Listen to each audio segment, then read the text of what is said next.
Ah, on peut clairement le dire, on est sur le calme avant la tempête. Hey les geeks, c'est Mathéo et on se retrouve pour un tout nouveau récap, ciné et série, votre dose presque quotidienne d'actualité à ne pas manquer, avec aujourd'hui un petit programme, vous allez voir ça, mais avec beaucoup de petites news. Du coup, ne perdons pas plus de temps, petit pouce vers le haut, abonnez-vous et actualisons.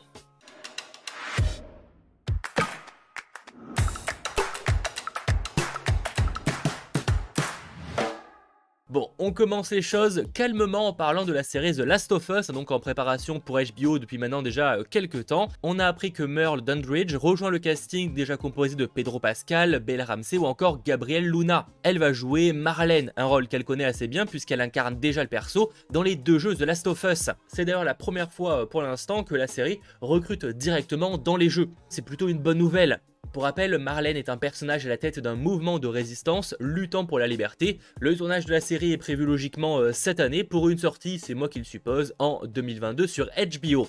Autre news, casting mais qui n'a rien à voir, Rina Sawayama, qui s'avère être une chanteuse, rejoint Keanu Reeves dans John Wick chapitre 4. Alors évidemment pour l'instant ce rôle est gardé secret, tout comme l'intrigue de ce quatrième opus. Mais je rappelle que John Wick 4 est prévu pour le 25 mai 2022, donc assez hâte d'avoir plus d'informations prochainement. On reste dans les news casting mais on en revient côté série puisque Freddy Stroma, qu'on a notamment pu voir dans Harry Potter 4, sera Vigilant aka Adrian Chase dans la série DC Comics Peacemaker de James Gunn avec John Cena, qui est d'ailleurs en tournage actuellement et qui sera un spin-off de The Suicide Squad. Alors particularité, c'est qu'ils avaient déjà casté un acteur pour jouer Adrian Chase, c'était Chris Conrad, sauf qu'il a quitté le projet assez récemment pour des divergences créatives et sera donc remplacé par Freddy Stroma. En parlant news DC Comics, Lee Toland Krieger, qui a notamment réalisé des épisodes de Superman Lois ou encore Riverdale, va visiblement réaliser les deux premiers épisodes de la série Green Lantern, donc en préparation pour HBO Max. Alors bon, je sais qu'on a beau dire il y aura plus de budget pour cette série, en tout cas selon la promesse, pour l'instant on est quand même sur beaucoup d'équipes qui sont habituées aux séries de l'Arrowverse. Moi qui espérais quelque chose qui soit très différent de ce qui a déjà été fait, ça n'a pas de quoi me rassurer. Mais bon, on verra, personnellement je miserai sur une sortie en 2022.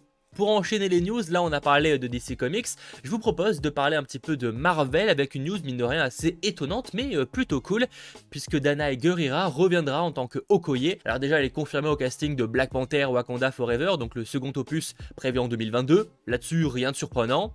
Mais ce qu'il est un peu plus, c'est que selon le Hollywood Reporter et confirmé ensuite par Deadline, elle reviendra également dans une toute nouvelle série dérivée, dite d'origine. Ça reste très flou pour l'instant et c'est surtout pas officiel, puisque uniquement relayé par ces médias. Au début, quand on a vu cette information là, on s'est dit bon bah forcément il parle de la série sur le Wakanda, qui est elle pour le coup officiellement en préparation avec Ryan Coogler à sa tête. Sauf que si on en croit Deadline, la série sur le Wakanda est quelque chose de différent de cette série d'origine. C'est vrai que c'est assez mystérieux parce que ça voudrait dire possiblement une série d'origine sur Okoye, même si le site reste assez flou dans le sens où il précise une série d'origine avec Okoye mais pas forcément sur Okoye, c'est vrai que c'est un peu flou là-dessus. Ce qui pourrait être assez cool, c'est d'avoir une série qui finalement soit dédiée aux Dora Milaje, qui en plus ont été présentes notamment dans Falcon the Winter Soldier et qui est un épisode assez apprécié.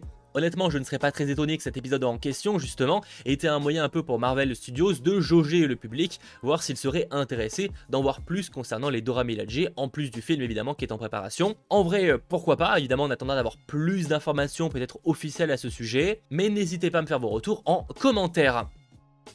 Pour rester chez Marvel Studios, news officielle cette fois, Disney a modifié un petit peu son planning des sorties. Alors rassurez-vous, il n'y a pas de report de films qu'on savait déjà planifier, je pense à The Marvels, Black Panther 2, etc.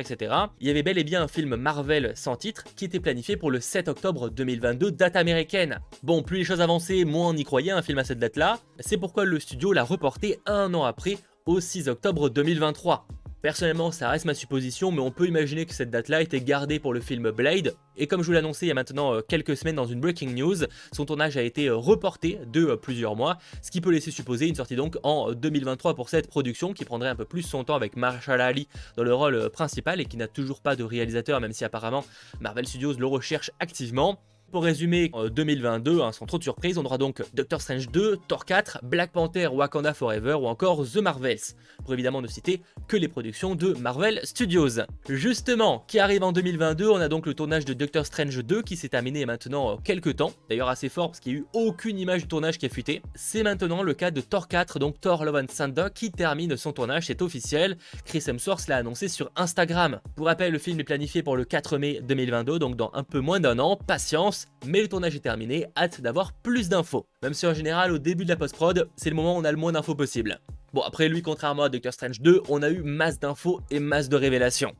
Voilà, les news de Marvel Studios, c'est terminé, on change complètement de sujet. On va parler très rapidement de Netflix puisqu'ils ont annoncé qu'ils estimaient que le film Army of the Dead, donc tout nouveau film de Zack Snyder, qui ne fait pas l'unanimité en plus, va attirer 72 millions de ménages en 4 semaines. Ce qui est plutôt pas mal et qui ferait rentrer le film dans le top 10 des plus grosses productions de la plateforme. Alors évidemment, les chiffres de Netflix sont toujours très critiqués parce qu'il n'y a aucun moyen de savoir s'ils sont réels. Et en plus de ça, la manière dont c'est comptabilisé est quand même pas mal critiquée parce que dès qu'on regarde 2 minutes d'un film, on est comptabilisé comme un vu. Donc on ne sait pas réellement combien de gens ont regardé le film dans son intégralité. Malgré tout, en annonçant 72 millions, ça laisse quand même supposer que le projet a intéressé un minimum, de quoi imaginer qu'une suite a de plus en plus de chances de se produire, même si c'est pas très surprenant de ce côté-là. Côté date, d'ailleurs, toujours sur Netflix, la dernière saison de Atypical, série extrêmement cool, arrivera le 9 juillet, ça a été annoncé donc très bientôt, patience, ça arrive. Toujours au niveau date de sortie, alors déjà disponible sur Salto en France, Friends, les retrouvailles sera diffusé gratuitement pour ceux que ça intéresse sur TF1 le jeudi 24 juin à 21h05. Et évidemment, parce que vous avez été très nombreux à me poser la question, il y aura de la VF. A savoir pour ceux que ça intéresse et qui voudraient passer la nuit complète à mater du Friends, que juste après, donc Friends, les retrouvailles, ce sera suivi par 10 épisodes, dits comme les plus cultes de la série. Côté film, le reboot animé en CGI de Tortue Ninja par le producteur Seth Rogen et Nickelodeon se date enfin et sortira le 11 août 2023 au cinéma aux US. On sait même que Jeff Rowe, qui a notamment co-réalisé et écrit le film d'animation disponible sur Netflix Les Mitchells contre les machines, va réaliser le film. Toujours au niveau date de sortie, mais cette fois en France, le nouveau Wes Anderson, après notamment L'île aux chiens, qui était aussi excellent, mais on est sur un film d'animation, là The French Dispatch, avec de réels acteurs et d'ailleurs un très bon casting, sortira le 27 octobre 2021 au cinéma, et forcément assez hâte de le découvrir. On enchaîne, news peut-être un peu moins attendue, puisque Robbie Amell et Stephen Amell viennent de signer pour reprendre leur rôle dans la suite du film de science-fiction Code 8, qui aura pour nom Code 8 partie 2. Jeff Chan, le réalisateur du premier film, reviendra également pour le réaliser, sachant que Code 8.1 était sorti sur Netflix en France, donc on ne sait pas pour l'instant sur cette partie 2 où elle va sortir. La suite suivra le parcours d'une adolescente qui se bat pour obtenir justice pour son frère assassiné par des policiers corrompus. Après avoir été témoin, elle devient une cible d'un policier hautement gradé et fait appel à un ex-détenu et à son ancien partenaire dans le crime. Pour terminer réellement ce récap en beauté, je vous annonçais récemment la fusion Warner Media et Discovery, ça avait fait beaucoup parler, je vous renvoie vers ma vidéo dédiée pour plus de détails. On a maintenant le nom de cette nouvelle société qui va s'appeler Warner Bros.Discovery. Alors oui, c'est pas très original pour le coup, ils ont fait assez simple, et on pourra plus ou moins dire la même chose pour le logo qui a été dévoilé. Rassurez-vous, c'est pas lui qu'on verra dans les salles, Warner Bros reste Warner Bros, enfin pour l'instant. Car oui, je le rappelle, cette fusion sera assez longue à se mettre en place et ne sera pas terminée avant l'année prochaine, donc on n'en verra pas les conséquences directement. Voilà globalement les news qu'il ne fallait pas manquer ces derniers jours. J'espère évidemment que ce récap ciné et série vous aura plu.